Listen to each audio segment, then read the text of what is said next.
Hey everybody, it's Tommy Meyer. It's Tuesday night, which means it's time for tonight's top stories. Now, as you may know, I'm moving to Los Angeles this week, so I've already begun cleaning out my room, so I couldn't do this from my room. That's why I have this different background around me, doing it from the living room. But I still got Old Faithful, so, pretty much the same thing.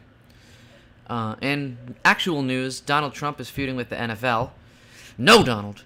No, you do not ruin sports for me, okay? That's the one place I can still go to escape. You've infected everything else in my life. Don't ruin sports.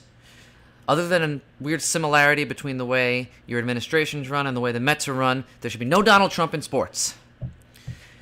But if you do need to get yourself into sports, please just stick to football, okay? I'm a Jets fan. Football was ruined for me years ago. Now, while Trump is feuding with the NFL, Puerto Ricans are feuding with wind and water. After Hurricane Maria ravaged the island, Trump's getting some flack for not being quick enough in helping Puerto Rico. Now, in his defense, he just learned Puerto Rico was part of the U.S. Trump said today that the reason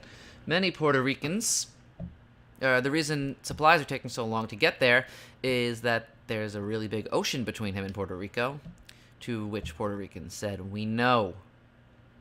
You don't have to remind him. On to slightly lighter news, healthcare. The Republicans' latest attempt to repeal and replace Obamacare is now dead in the water after a fourth GOP senator came out against it.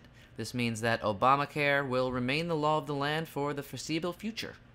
It also means that if you have a low income or pre-existing conditions, you have a foreseeable future. So congratulations. It's very good for you. I'm happy.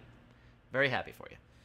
On to North Korea. North Korea said this week that an attack on the United States was imminent, and I picked a hell of a week to go move to the West Coast.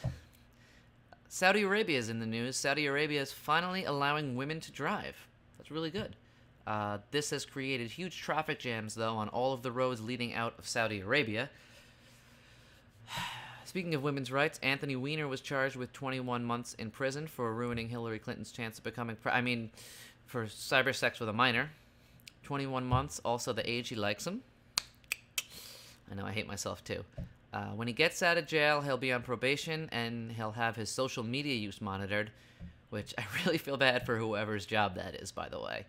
That should become the punishment for police brutality, is having to watch Anthony Weiner's social media. Believe me, there would be no more problem.